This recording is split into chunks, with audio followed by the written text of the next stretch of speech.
Thank you all for being present with Coach Carla as we are being transparent. And when you think about being transparent, that means you can see through stuff, but it also means you're just letting go some stuff. You're just not holding on to some things. You're just letting it go and just being the real you that you are supposed to be. Thank you again for joining us. And our topic today is a juicy one. It is a doozy, and it's going to have some people really reconsidering all the things that they're doing. So today we're talking about being a superwoman. Now, you can be a recovering superwoman. You can be in the early stages of denial. You can be in the process of recognizing that you are and trying to make some changes. But we're going to talk about some different things about being a superwoman. Superwoman burst on the scene in 1943. Now think about it. She came on the scene in her onesie, swimsuit with her cape, and all set for adventure, romance, and excitement. That's how she came on the scene. Now, when you think about it, who would not want that kind of a life? Who would not want to burst on the scene, ready to go, take off at a moment's notice, able to do all things, and still not mess up their hair and have a nice outfit? Everybody, I'm pretty sure every woman would want that. Let's fast forward it. When Superwoman became a syndrome, and we're talking in the late 50s, 60s, when Superwomen came about, everyone was trying to do everything. You were trying to do all things. Hold a job, please your man or woman, whichever, I don't discriminate. Take care of your children, take care of your home, try to rise to the top of that job. You were trying to do it all. And not only were you trying to do it all, you were trying to do it all with style and grace, excitement and adventure, and looking for that romance. But somewhere along the line, things started breaking down. Mostly your body and your mind and whatever you were trying to do, because you were overcommitted. Remember in the 80s when multitasking was all the rage? It's like, oh, we got to multitask. I can do 10 things at once. Well, yes, people can do multiple things at once. However, are you doing any of those things well? You may not be doing anything well. And I want to do a shout out to my listeners. I want to shout out to Betty Murray Lovelace. Hello, Carmen Nicole and Paul Stokes. Thank you for watching. Thank you, Jamie, for watching. I really appreciate all of you being out there today. So if you are watching, listen, I need you to hashtag no capes, because we're going to talk about this cape and taking off your cape and being a recovering superwoman. When you think about all the things that you're trying to do with your life, because listen, I myself I'm in early late stages of recovering from being a superwoman, because I think I can do it all. Now let me tell you, just recently, this is when I know when I had to take the cape off. And I had a little cape ready today, and I ran out the house and left it, but I had to take the cape off. We were painting our house, so we're painting different rooms in the house. And listen, my father is a painter, so of course I've painted. Every place I've lived, I've painted, because I wanted to be a reflection of me. I wanted to feel more at home in the environment, right? So this recently we were painting, and we were painting the hallway and the living room, and something in my back just kind of creeped, and I was just like, that's not normal. So, and I'm painting, and then my perfection kicked in. I got some on the wall, the lines weren't straight, I got some on the trim, the baseboard. It was not pretty. It was not pretty. And the more I tried to fix it, the worse I made it, until it got to the point where I could not see, because I was doing so much painting. And it was at that point that I said, you know what? I can paint, but I should not have to paint. I could not do it anymore. It was just too much painting. My back was hurting, and the perfection was killing me. I'm still trying to get lines straight in the corner, from these walls that are touching. I just couldn't do it. It was too much. And so it was at that point that I really had the breakthrough of, I need to not feel like I can do everything, because I was painting, and then I wanted to, we was going to lay flooring, and then, we was going to do all this stuff. And the one thing that came to me is, do I want someone that paints to walk into my office and say, oh, I can do this, no problem, and then do a very poor job at it, and then say, hey, I can do everything? No, I don't. I did not want that.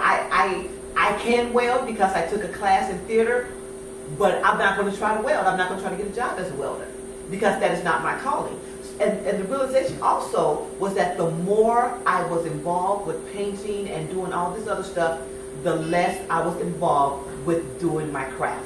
And that was definitely not something that I wanted to be involved in. So I wanted to be more focused on the craft and the skills that the Lord has blessed me with.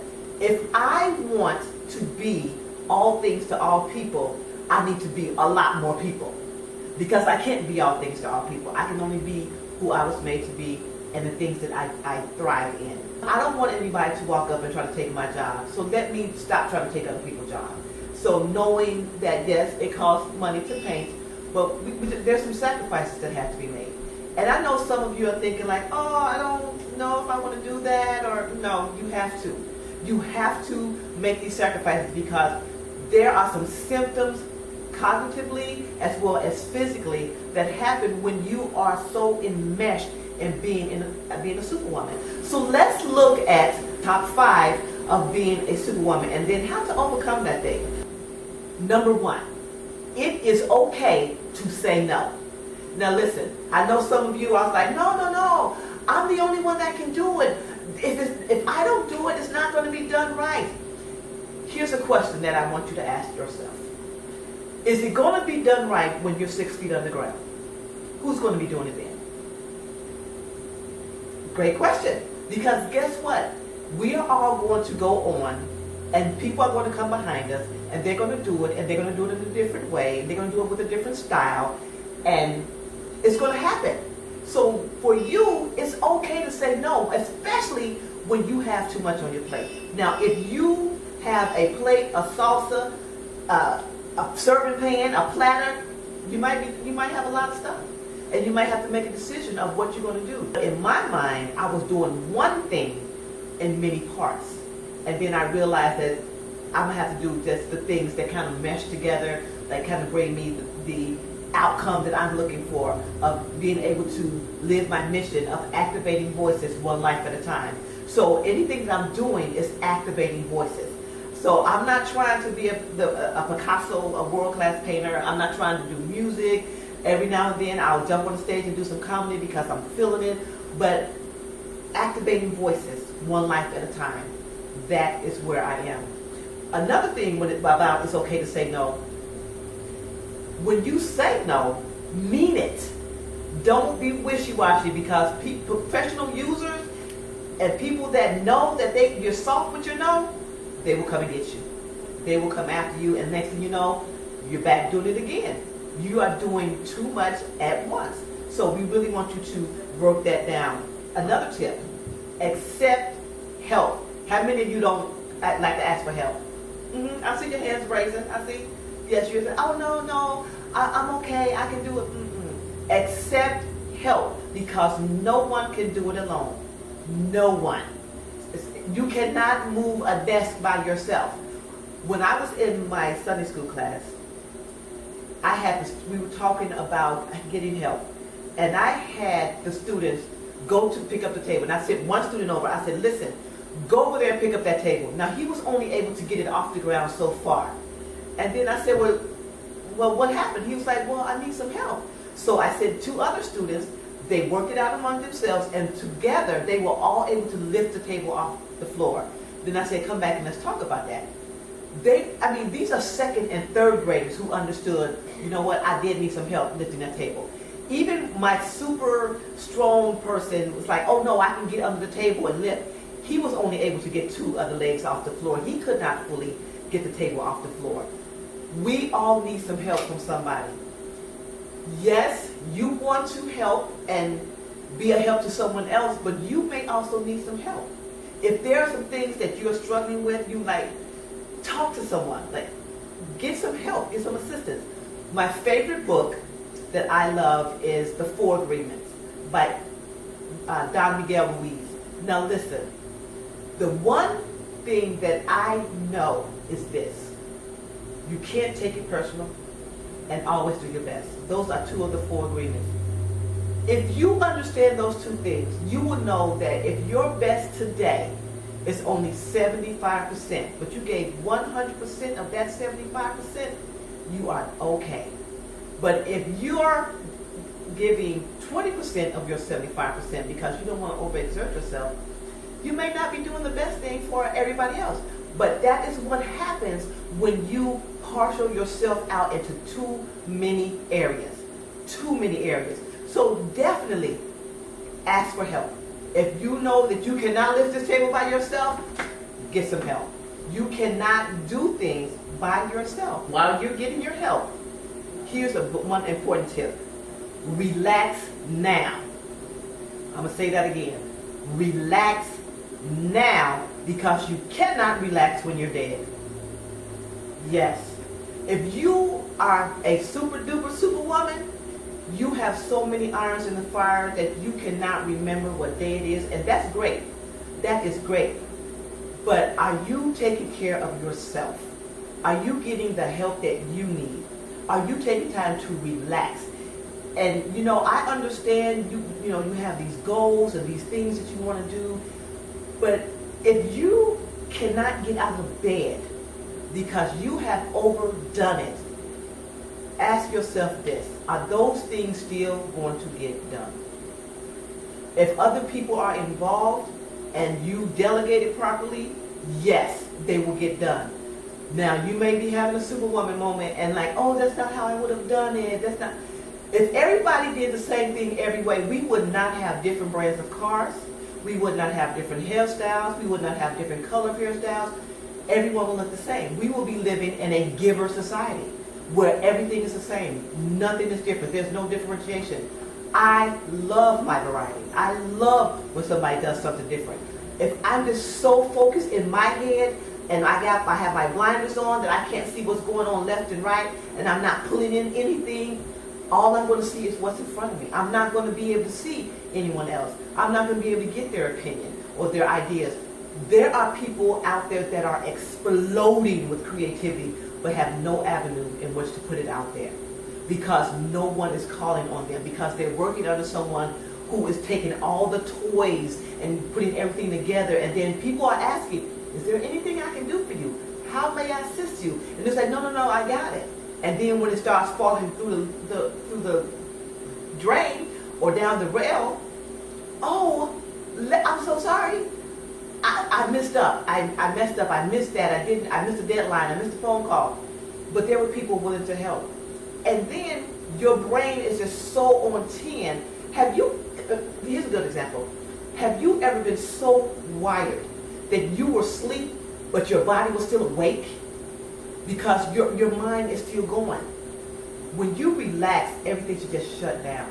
You should have an opportunity to where you just can feel it. And then that's when you do some meditation and different things. All of that comes in and you just kind of woosah yourself through. But you have to relax. Here's my favorite one. Don't let people hijack your day. Now, we know how people hijack our days. How many of you have been hijacked? How many? Just tell me. How many times have you been on a mission and next thing you know, your day is gone and nothing that you wanted to do was done because everywhere you went, someone put something else on your plate and added more stuff, and you would not say no because you didn't think it was okay to say no. You just kept going. You just kept going and just kept going. Now you're like, I did nothing I needed to do. We're going back to, it's okay to say no. When people hijack your day, they are taking something very valuable from you that you cannot get back, and that is time. The time you set aside to do whatever task it was or whatever it is that you were trying to do, you can no longer do that because it's gone. Have you said, okay, it's 8 o'clock, I'm going to do the X, Y, Z, and by 12 o'clock, I'm going to be back at home Next thing you know, it's 10 o'clock at night. You are tired, broke, busted, disgusted, angry at everybody that got in your way, but not at yourself because you didn't say no. It's okay for you to say no. Understandably, you want to continue and go on and do all these great things, but when people hijack your day, you can still say no. I need to talk to my 80s, 90s kids. Do you remember the game Perfection? Oh my goodness. That game, listen, wars broke out trying to play Perfection. Which brings me to my point. Perfection is a game, not a way of life.